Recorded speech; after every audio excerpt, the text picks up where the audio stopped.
me. She my pretty young thing, and I do anything for her. Love you, ay, pretty young thing. You need some loving from a real one. I wanna love you, ay, pretty young thing. You need some loving, and I'm a real one. Hold up, what's up? What's your name? I should've asked the verse before, don't throw shade. A lot of girls do too much for that fame, but I can get to know you just from your page.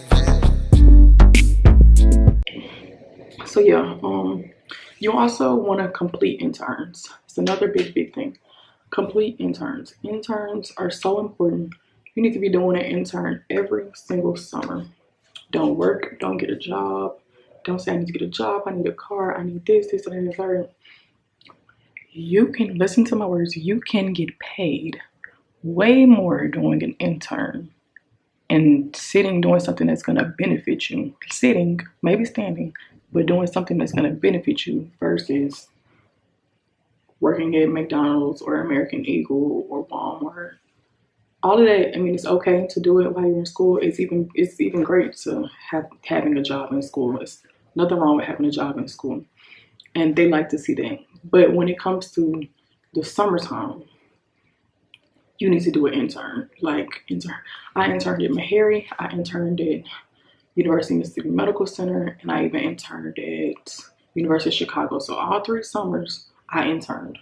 That's basically going to show a medical school that you're willing to take off the summer, a time that everybody waits for, and you're willing to continue to better yourself, continue to learn more, research.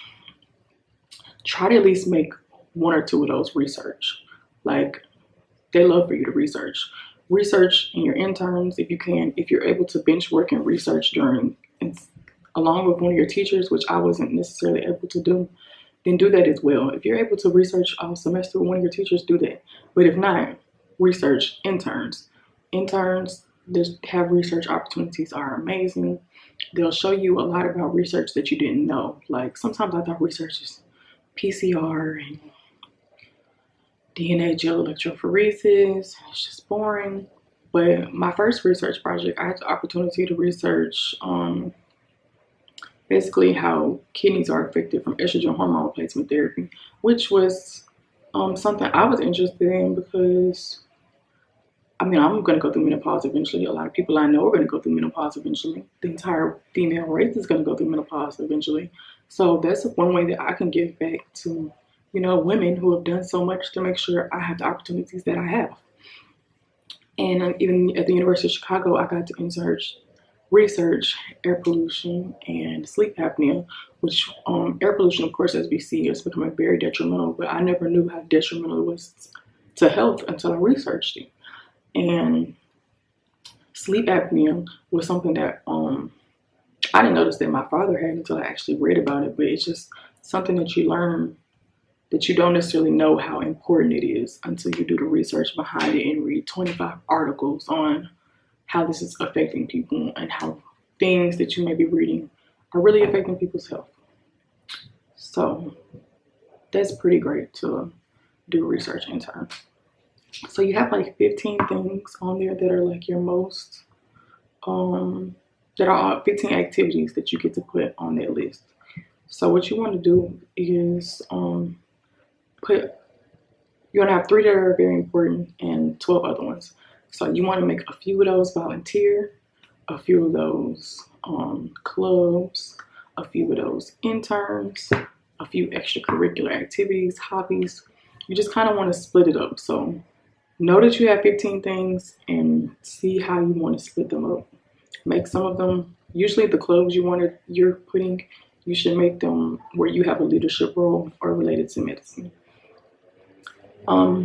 Any activities or other clubs, I mean, they can be anything, but you want to have a few that are related to health and a few that aren't.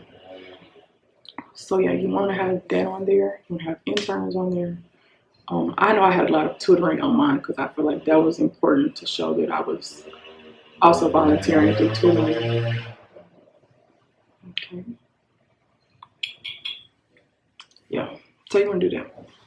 I think I also put my sorority on there. So if you want to join a sorority or a fraternity, and you guys do a lot of service activities or you have a leadership role, put that on there too. So yeah, we got shadowing, we got research, we got interns, we got connecting with your teachers for grade letters of recommendation. What else did I say? Well, most importantly, don't forget about your grades. Your grades are very important. So, especially if you're able to relate, like I said, your class to your MCAT and how it's going to be applied, your grades and your MCAT score are very important. Very important. Let me tell you again, your MCAT and your grades, they're very important. So yeah, don't forget about them. Trying to make sure I didn't forget anything. So I think the last thing you probably really need is your personal statement. You just want to make sure you have a great personal statement which basically explains why you want to be a physician. So if you have to think about this every day, why do I want to be a physician? Why do I want to be a physician? Think about it. Like I said, when you're doing your activities, you can see how is that making you a better physician. But every day, even if you have to think about it, develop a good answer as to why you want to be a physician. Never make your essay based off because you saw somebody else as a physician. Try to make it relatable to your personal experiences. Like, my father was a physician, but I didn't make everything about, well, my dad's a physician, so I want to be a physician, blah, blah, blah, blah. I tried to make it more personal and be like, well, my dad was a physician and I saw how he was helping people in the community. It really inspired me to help people in the community who are usually less fortunate, who aren't able to afford other doctors. And my dad was able to provide adequate health care to people who couldn't afford to go anywhere else. And I like to see how it made an impact in people's lives. He was a foot doctor, so a lot of people have diabetes, which is high in the South. A lot of them are getting their legs and foots cut off and this, that, and the third. And seeing him be able to save someone's foot, which is very important.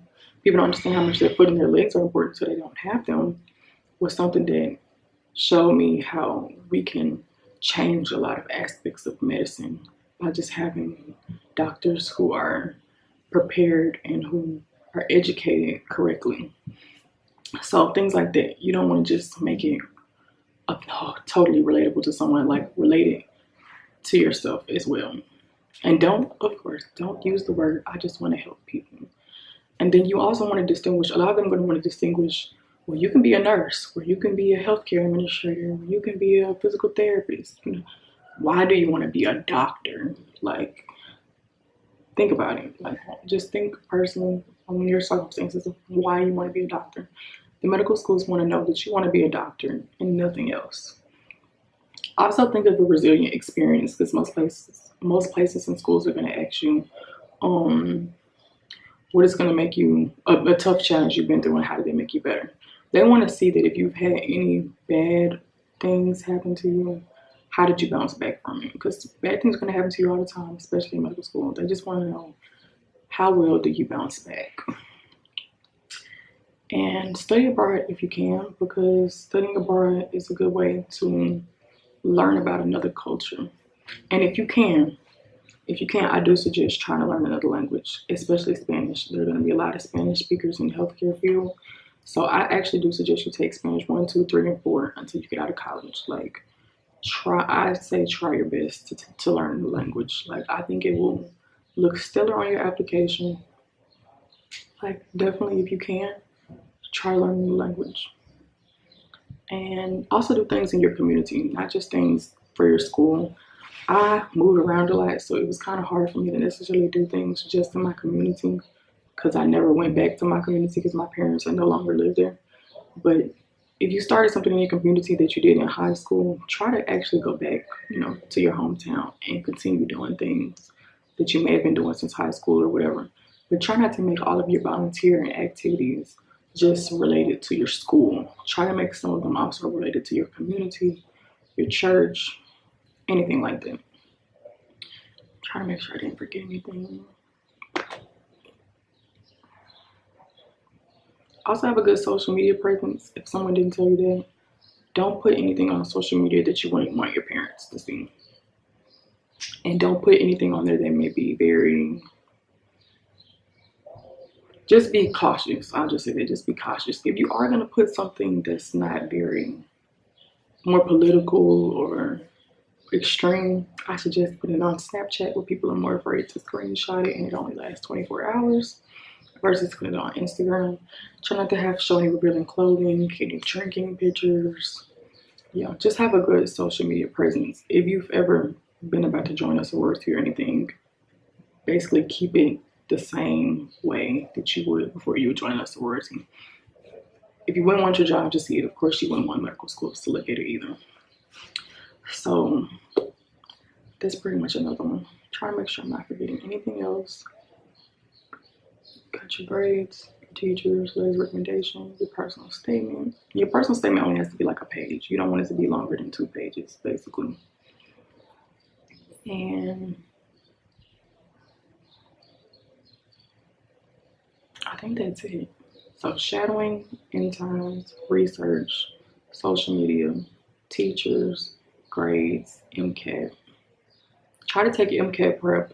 If you can do an intern as MCAT prep, or your school has MCAT prep, you need to be doing MCAT prep. And I feel like if you would do it from a younger beginning, like starting your maybe your sophomore year or your freshman year, like looking at it, just at least looking at it and getting familiar with it, and starting, I feel like you start earlier, understanding the type of questions that they're asking, because to me those questions look nothing like anything I'd be seeing in class.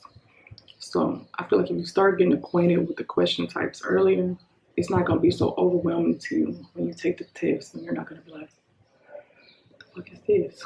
So yeah. And if you haven't, like me, like I said, I forgot to say, like I was talking about talents, if you have a talent, or this, and the third, you know, continue to work on your talent. Like if you sing, do talent shows. If you do pageants, continue to do pageants. But me personally, I didn't necessarily have like a talent in high school, but it just so happened to save me that I had wanted to start a YouTube before I went to medical school. So when they asked me, so what is one of your hobbies? I always use YouTube. So I'd be like, oh yeah, well I actually just started a channel on YouTube, and I pretty much talk about even though it does somewhat relate to medical school, I was like, I just video my life. Like I can video, I can say I talk about studying abroad, how I think it's important, how I think it's important to learn another language, how I believe, like I love decorating.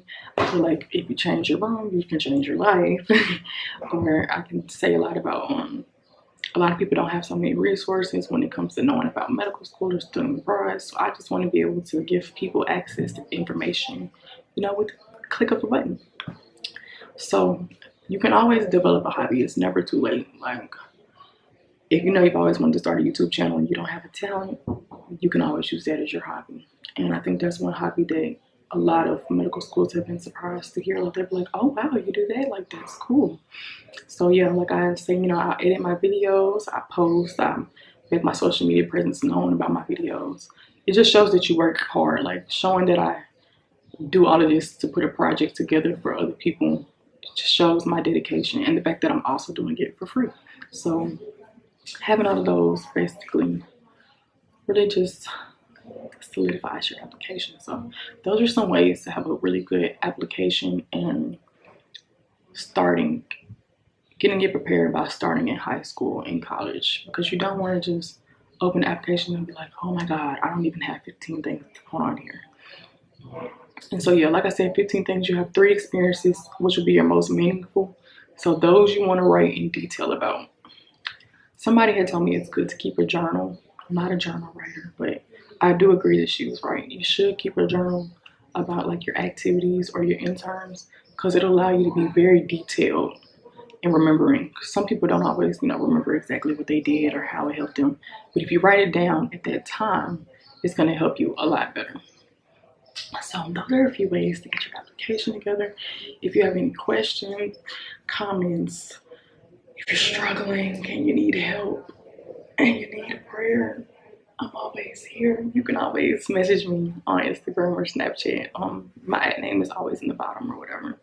But it was nice talking to you guys. If you need any help, med school advice, anything else, any video ideas or whatever, just drop it down in the comments. Thanks.